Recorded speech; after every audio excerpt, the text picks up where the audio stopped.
You are now tuned in to Tear Down and Rebuild.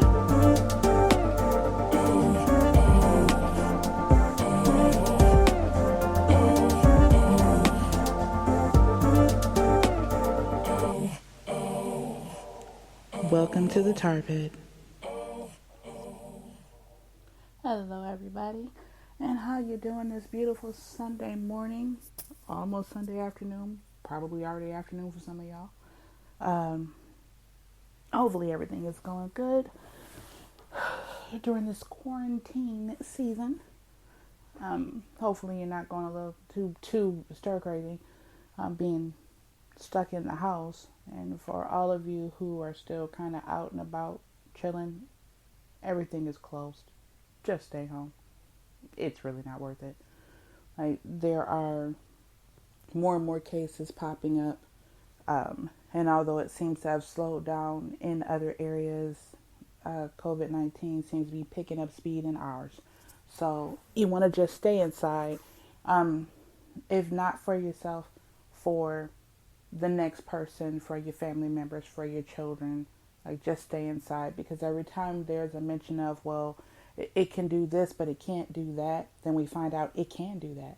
You know, first it was animals couldn't get it, and then they said a dog tested positive. Then it was they didn't see it in babies, and then a baby tested positive. Like, let's just assume that it can attack anybody at any time, at any age, in any place, behind any rock. Now, it does not mean to go out and live in fear. I don't believe in that. But I do believe in being safe and using common sense. So, stock up your house. Don't overdo it, because that causes a huge issue. Stock up your house. Get inside of it. Give it a couple of weeks. See where we are at that point. Spend some time with your families and your loved ones. Or if you're by yourself, spend some time figuring out some things for yourself. Write a book. Start a business. I don't know. Something, take a class. You still have the internet, find something that you can do that's constructive, that will, when this is over with, will make you a better person. My cousin Rich, not too long ago, I want to say yesterday, day before yesterday, he was on live, and I was listening, and as he was talking, he was talking about real estate and how, stock market is crashing. We're going into a recession. The housing market is going to go left. You're going to be able to buy property at low prices, and all the things that is going on with the stimulus, and, what are you going to spend it on? And I agree wholeheartedly with what he said about when you receive that money, if you're somebody who's getting that money, use it to build yourself up. So when this is over with, you come out of it better than you went into it. Use it to start a small business, or to do something that has to do with your health, or do something that has to do with your weight, or do something that will better your kids, to invest. If you feel safe with investing, like, do something with it that is going to get you to the next level. Not out here buying Gucci flip-flops, because y'all know how I feel about flip-flops and brand names, that brand with your brand names on them. Like, I don't understand. Walmart flip-flops work the same way. Stop spending money on stuff that you really don't have the money to spend. And I'm not even talking about the people who are the super wealthy, because although they buy things that would seem left and overly extravagant, they have the funds to do so. But they're usually a little more cautious with their money than somebody who's, living check to check. Or, as I like to say, and my mama taught me, robbing Peter to pay Paul. Like, we have to do better when it comes to our finances, and then we have to do better as a people when it comes to us being united, because you would think something like this would cause us to come together a little more, help each other a little more. But I'm a part of a group of highly intelligent spiritual women who I watched get into an argument over something that made absolutely no sense. And then finally somebody was like, well, just being trapped in the house is bringing out the worst side of me. Okay, well, put that in your back pocket. We don't want to see the worst side of you. We should be seeing the good in you. We should be seeing the businesswoman or the businessman in you. Like, we should be doing a lot better. And I know it sucks to be stuck in the house. I am somebody who hardly ever leaves my house. You know, I work from home. I started my businesses from home. I like being in my home. I guess I'm a Taurus to my heart. I am not a people person at all. And even I'm starting to get cabin fever just at the thought that I couldn't go somewhere if I wanted to. So I get it. But at the same time, you know, let's try to use this time to get ourselves in a better position so that when we come out of it, we're doing a lot better. Because it's true what people have been saying. There are three types of people that are going to come out of this situation: the people who are going to be unchanged whatsoever, the people who are going to come out of this uh, financially doing better and having businesses and flourishing, and the people who, for whatever reason, are going to give up and say, I quit, and they're going to be in a worse position than they went into it. You want to be in that group of people that comes out of this doing better than you went into it. That is my prayer for all of you, and that is my goal for myself, which is why you are still hearing my voice. Now, the other thing that I wanted to talk about just briefly, and I'm going to go into this in more detail in the next podcast. I was supposed to continue with the conversation about illness, which is what my last podcast was about, and give you more details of what I went through as far as being diagnosed and what was the pain and what was the issues and what were the problems. And I will do that. But a topic was actually brought up yesterday. And then I've heard this topic off and on, but more so now because schools are closed.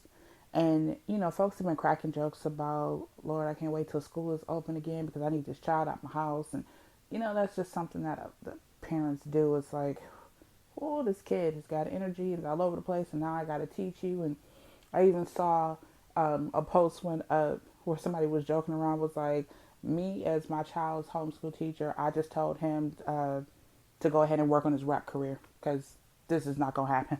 Like, you know, this jokes and things going up. I watched somebody this morning, a woman who was, you know, cracking a joke about, what do you expect us to do? We got these kids in our house. People, they really are just jokes. Now, granted, I do know that there are some people out there who really do not want to be around their kids. But as far as what you're seeing on the internet, it's just jokes.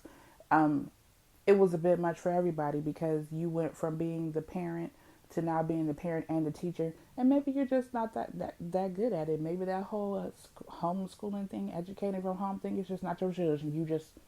You're not good at it. It's okay for you to be frustrated. It's okay for you to be upset. But what I am going to say to every single one of you, and there are people I've said this to in person, there is no handbook. There is no guidebook. I don't care what Dr. Spock told y'all. There is no handbook to parenting because you can never gauge what kind of parent you're going to be, no matter how many ways you want to be the perfect parent, and you want to be Mrs. Cleaver. That just may not be the case. You don't know what you're going to do until that child is in your life. And the flip side to that is you don't know what kind of child you're going to get, because you could sit up and say, oh, mine is going to be a perfect little angel and it's going to do exactly what I tell him to do. And it's going to listen to me. And it's going to be beautiful. It's going to be great. And then you end up with Lucifer and Jordans and you can't figure out what happened. You're not the only influence in your child's life. And you had tons of influences that caused you to be the parent that you are. So when you put you and that child together, and then all of the outside influences that child has and all the outside influences that you had, you have a hodgepodge of what the hell. And it's like a science experiment. You just throw it all in and pray that nothing blows up. And that's pretty much parenting down to a fine point. It's, I'm going to throw all of this crap in a bowl and pray it doesn't blow up in my face. Now, it doesn't mean that you don't try. It doesn't mean that you don't do your best. And I know some people who have done their best and then some. I've seen kids all raised in the same household, and you see them as adults, and it's like, are you sure y'all were all raised by the same people? Because they're nothing alike. You know, one of them is a doctor, one of them is a, a janitor, one of them is a crackhead. Like, there's no way to say for sure how your children are going to come through the situation. All you can do is pray that you do your best and pray that they understand that you're doing your best and that at some point you will end up on the same page. And I have seen parents who have done everything they possibly could and then turn around and their children became adults and could not stand them at all. And then I've seen some of the worst parents who you would think their children could not stand them, and they absolutely adore their parents. They're scarred for life, but they love their parents. We can't gauge how this is going to go. You do the best that you can in the moment, and you pray that everything that you have been taught, you've passed down, and that they will learn from, and they will be great people, and you pray that you were a great person and that you were a great parent. But again, I say there is no rule book to it. And at some point, you have to let go of whatever it is that you were upset about, that you felt that your parents did, because it's water under the bridge at this point. If you need to go and seek therapy, you know I'm big on that. If you need to go and seek therapy, if you need to go talk to your homegirl, if you need to go talk to your parents, because you know I'm also big on go and have a conversation with your parents. I talked to my parents about the issues that I had with them and went on about my business. And they completely understood why I had the problems that I had. And we went on. And don't walk into a conversation expecting them to give you this tearful, I'm so sorry that this happened. Walk into the conversation knowing that you are just trying to get things off your chest and leave it there. Because if you keep carrying it with you, you're going to have a situation like what happened last night with someone who felt as though their parent had abandoned them and they can't seem to let it go. And it's been years. It's been a good 10 years and they can't seem to let it go. Now, you know, I never have a conversation about something on here that I don't give you a story from my own personal life. And I tell y'all all the time, my childhood was like something out of a novel, like a Tim Burton novel. Like it was wild.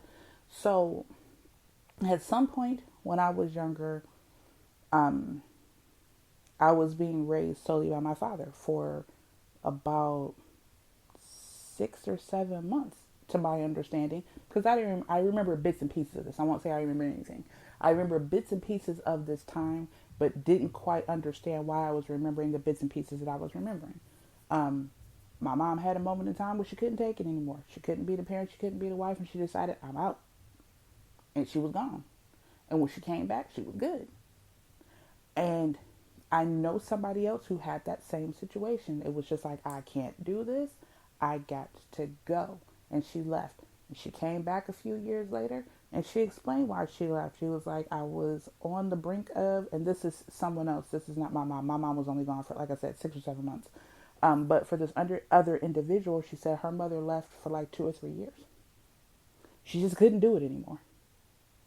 And it's easy for us to sit up and judge because I don't know your story and I don't know what your parents did. So you can sit up and say, oh my God, your friend's mama just left for 2-3 years. Your mama just left for 6 months.